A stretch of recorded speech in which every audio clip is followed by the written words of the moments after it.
All right. It is time to talk about relationships and love, especially during the festive period where families will be spending more time with each other. What is love without, what is relationship really without love and trust and respect? But trust me, without effective communication, a strong bond can lose everything. All right, we have someone in the studio with me that will be giving us a little chat on that. Ololade Olusola, also known as the Wholeness Queen, is a certified life coach and a neuro-linguistic programming. She's an expert, basically, and she will be helping us a lot on that topic. How are you doing? You're welcome. Doing very well. Good morning again. So it's awesome because you'll be talking to us about effective, communication in marriage. Yes. But really, so many people hear the word communication, effective communication. Please tell us, what is effective communication? Yeah, effective communication is, the passing of information through a medium to another sender. But the goal, which we must always anchor, is understanding. So when you're passing information from one person to another, from one medium to a sender, there always must be understanding. The person receiving the information must understand. And that's why sometimes when you are saying something to someone, the person goes, oh, I see. I see means that I understand what you are saying. But, in terms of marriage and family life, sometimes a lot of people don't see what you're saying. You're just talking, especially in days of gadgets. Everybody's just talking, everybody's talking at the same time. So basically, the goal of effective communication is understanding. I see. All right, so I'm not married, so I'm going to be taking a lot of notes here. I'm going to just jot things down. So please tell me, what are some practical steps that, partners can take in order to have proper and effective communication? I think first and foremost, we first need to understand that, like I was saying before we came online, is we need to first understand that communication is so vital in a marriage. And this is not because, we're just saying that this is from experience. I've been married for almost 20 years. 20 years? Yes, next year to be 20 years I've been married. That's awesome. You should celebrate that, by the way. Oh, yes. I've almost been married for 20 years. I've been doing this work with my husband. I coach alongside my husband, who's also a life transformation coach. We've been doing this for 7 years. And from research, when we're going to start this, we wanted to see what people wanted solved. And it was amazing from our research that people wanted, communication was the #1 problem. How do I tell my spouse how things? How do I tell my spouse that he has a body odor? How do I tell my spouse that his mouth is smelling? Simple things, but they were hard things that had to, you had to use wisdom to be able to relate with your spouse. So effective communication, #1, active listening. We're in a generation that everybody's talking. And sometimes, sometimes, your spouse is saying something to you, even my husband, and I'm on my phone, and my husband's like, are you listening? So, I'm like, I'm listening. He said, no, you're not listening. So he said, drop the phone. So I have to drop the phone and now pay attention to what he said. More like looking directly look in my eyes so that you can see and understand what I'm saying to you. So #1 key thing is active listening. Listen. Drop your gadget. Drop your phone.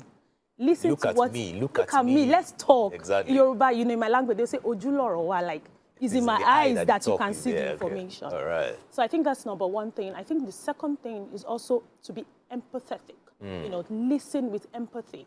Because put the person in your shoes. Because what we do at times in marriage is we are quick to identify what our spouse is not doing well.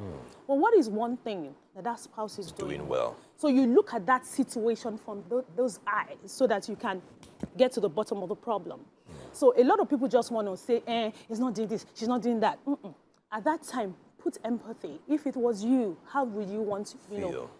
How do you want the solution to go about? Do you understand? All right, I have another question. I know very well that nonverbal communication is very important in marriages, but I'm just wondering because I want to know how do we infuse nonverbal communication and how does it really help in the marriage?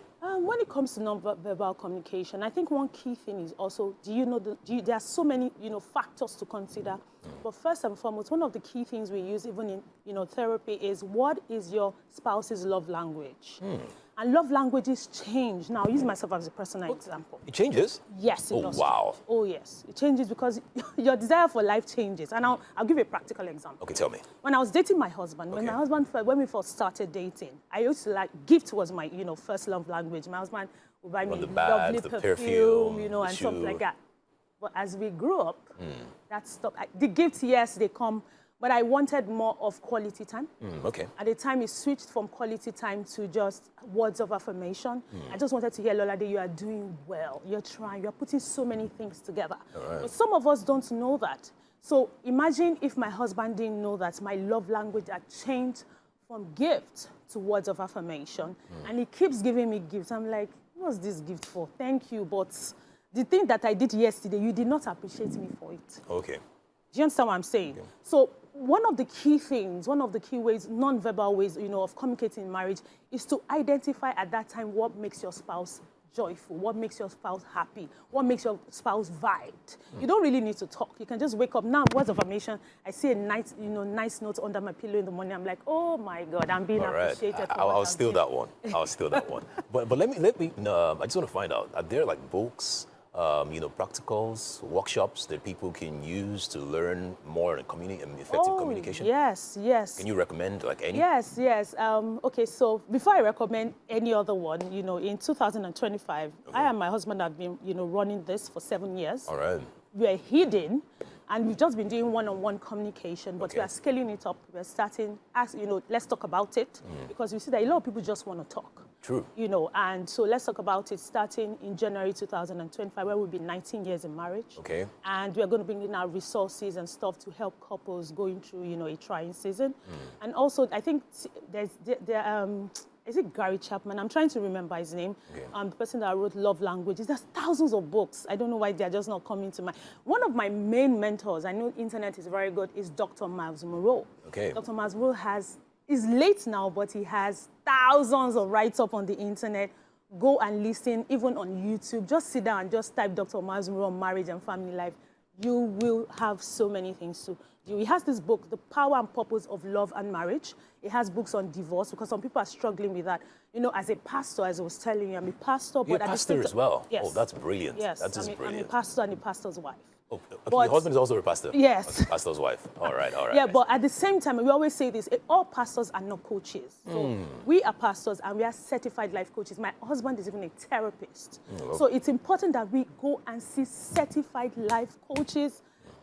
Not all pastors are coaches. And it's important that we are trained to help couples that are going through trying times to be able to go from one place of, their issues to where they really want to be. So that's so if there is one step or one advice you can give couples who are probably having issues in, their marriage with communication, especially people who love to bottle things up. I know a couple of people that have talked to me and they're like, oh, I don't want to say anything. But the day they say it, they just pour everything out. Like, blah, blah, blah, blah. It's a blow up. It's a blow up, exactly. So what advice do you give to people who are struggling to really just give out, the information at the time, especially when they feel it might just hurt the person if they say it at that moment?